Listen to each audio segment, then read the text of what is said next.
Japan ने सुरक्षा नीति में किया बड़ा बदलाव। 90 साल बाद चीन पर आक्रामक हुआ जापान।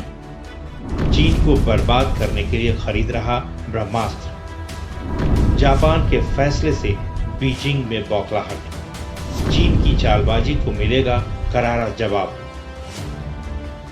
सहारा प्रणाम, स्वागत है हमारे खास कार्यक्रम में। मैं हूं आपके साथ सोनम राय। चीन कोरोना से करा रहा है इकोनॉमी तबाही की तरफ, लेकिन बीजिंग की जंगी बीमारी कम नहीं हो रही।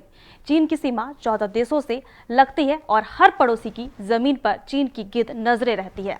सवाल यह है कि चीन किस से लड़ेगा। सवाल इसीलिए क्योंकि दुनिया में अमन और शांति का दूत माने जाने वाले जापान ने 77 साल बाद सबसे बड़ा फैसला लिया है। आखिर जापान दूसरे विश्व युद्ध के बाद क्यों घातक हथियार खरीदने जा रहा है?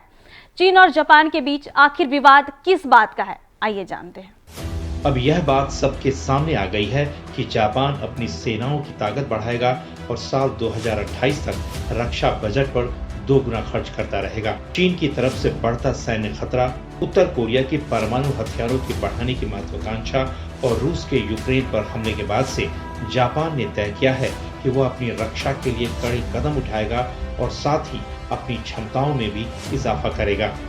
शांत देश का तमगा रखने वाले जापान ने इस हफ्ते नई नेशनल सिक्योरिटी स्ट्रेटजी अपनाई है। इसके तहत दुश्मन के हमले को रोकने के लिए काउंटर स्ट्राइक यानी जवाबी हमले की क्षमता को बढ़ाने की बात कही गई है।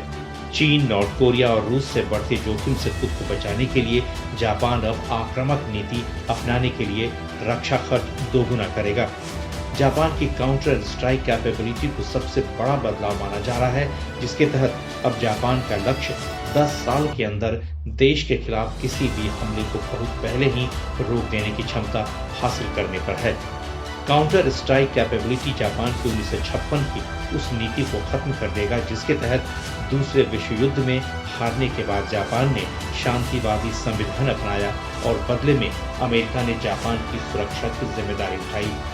जापान के संविधान के अनुच्छेद 9 के तहत वह कभी भी किसी देश के साथ अपने विवाद को सुलझाने के लिए सैन्य शक्ति का प्रयोग नहीं कर सकता। जापान का कहना है कि देश पर मिसाइल हमले का बड़ा खतरा मंडरा रहा है और मौजूदा इंटरसेप्टर मिसाइल डिफेंस सिस्टम इन्हें रोकने के लिए काफी नहीं है। देखा जाए तो नॉर्थ कोरिया ने इस साल अकेले 30 से ज्यादा बार मिसाइलें लॉन्च की। इनमें से एक मिसाइल जापान के ऊपर से गुजरी। इसके अलावा चीन ने दक्षिणी जापानी द्वीपों के पास बैलिस्टिक मिसाइलें दागी।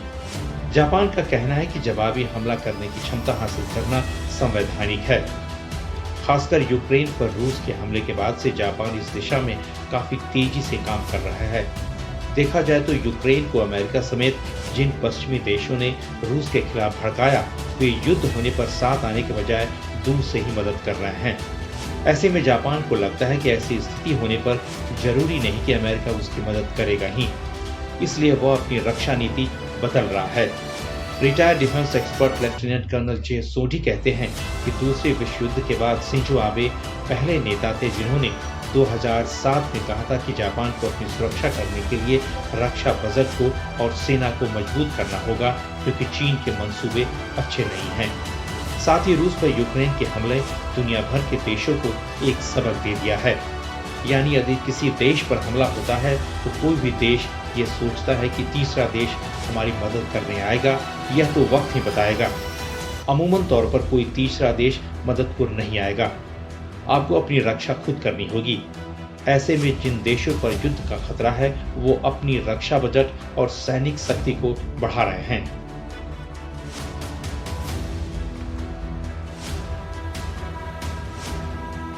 जैसा कि जापान ने 5 सालों में रक्षा बजट में जीडीपी की तुलना में 2% का इजाफा किया है। जापान का लक्ष्य 2027 तक रक्षा पर 320 अरब डॉलर यानी 26.4 लाख करोड़ रुपए खर्च करने का है। यह रक्षा बजट नाटो का यानी नॉर्थ अटलांटिक ट्रीटी ऑर्गेनाइजेशन के मानक के हिसाब से है। जापान सरकार इन पैसों से चीन तक मार करने वाली घातक मिसाइल खरीदेगा। ऐसे में जापान के प्रधानमंत्री फूमियो किशिदा ने टेलीविजन पर एक संबोधन जारी करके नई रक्षा नीति का ऐलान किया है। उन्होंने कहा कि तेजी से अस्थिर सुरक्षा वातावरण के बीच जापान की रक्षा क्षमताओं को बढ़ाने के लिए सरकार ने 3 सुरक्षा दस्तावेजों को मंजूरी दी है।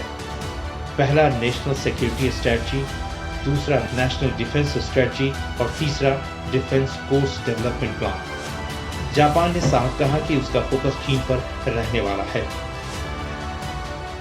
जापान ने तय किया है कि युद्ध के खतरे के बीच ही अब वह अमेरिका से खतरनाक टॉमहॉक मिसाइलें खरीदेगा। दरअसल फरवरी में जब यूक्रेन पर रूस ने हमला किया तो वहीं से जापान ने अपनी सुरक्षा नीति में बदलाव का फैसला कर लिया था और जो मिसाइलें जापान ने खरीदने का मन बनाया है उसका तोड़ अभी तक चीन के पास नहीं है। क्योदो न्यूज एजेंसी के मुताबिक पीएम किशिदा चाहते हैं कि उनके देश के पास ऐसी क्षमता हो जिसके बाद दुश्मन की सीमा में घुसकर हमला किया जा सके, पर साल 2026 से पहले जापान इस क्षमता से लैस नहीं हो पाएगा। नए स्टॉक को बढ़ाने के लिए जापान ने अमेरिका से अगले 5 सालों में $37 अरब यानी 3 लाख करोड़ रुपए लगाकर लंबी दूरी की मार करने वाली मिसाइलें खरीदेगा। इनमें अमेरिका से 500 टॉमहॉक मिसाइल खरीदने की बात शामिल है, जिसकी रेंज करीब 1600 किलोमीटर है। आज के समय में टॉमहॉक अमेरिका और यूके की सेनाओं की तरफ से तैनात है। इस मिसाइल को अमेरिकी नौसेना का ब्रह्मास्त्र कहा जाता है और साल 2018 में यह नौसेना का हिस्सा बनी थी। उस समय सीरिया में इसका प्रयोग किया गया था और 66 मिसाइलों ने सीरिया की रासायनिक हथियारों वाली फैक्ट्री को तबाह कर दिया था। लंबी दूरी की टॉमहॉक मिसाइल एक लॉन्ग रेंज वाला हथियार है और करीब 20 फीट लंबी है। यह मिसाइल 885 किलोमीटर प्रति घंटे की रफ्तार से हमला कर सकती है। इस मिसाइल को टॉर्पीडो से किसी पनडुब्बी को निशाना बनाने के लिए लॉन्च किया जा सकता है।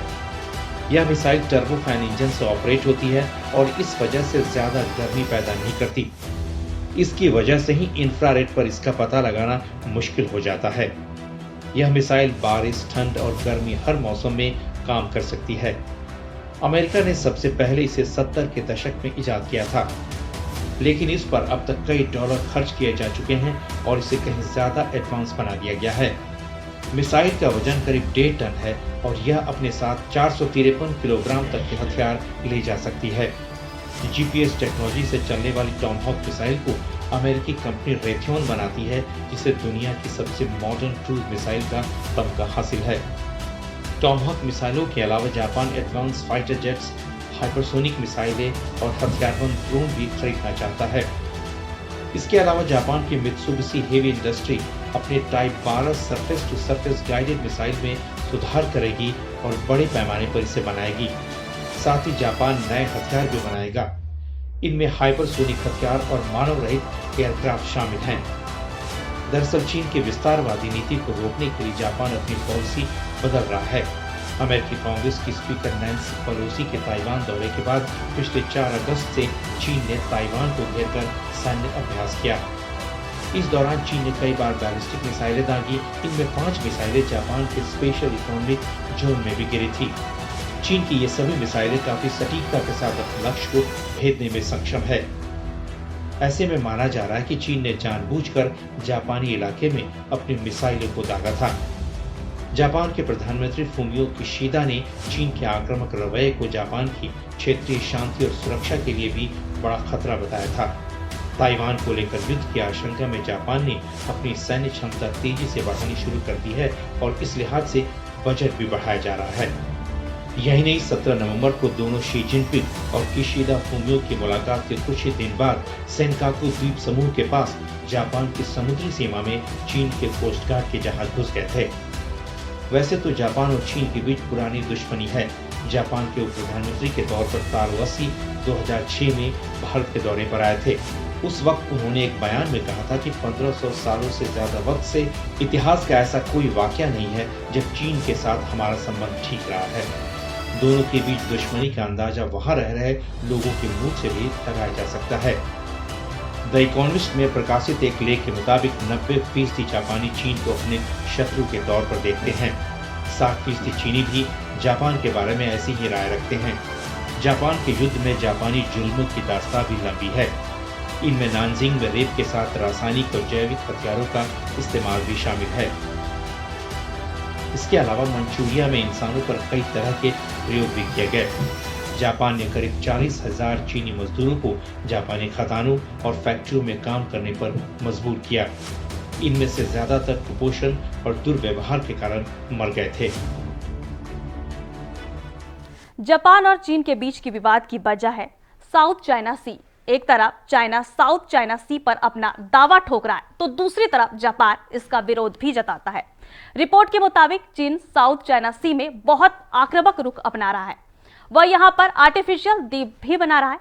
साउथ चाइना सी में चीन के बढ़ते दबदबे से जापान को खतरा है। इसके अलावा जापान को डर है कि आने वाले वक्त में चीन अपने सेनकाकू द्वीप पर भी कब्जा कर सकता है। चीन और जापान के बीच कुछ द्वीपों को लेकर विवाद है।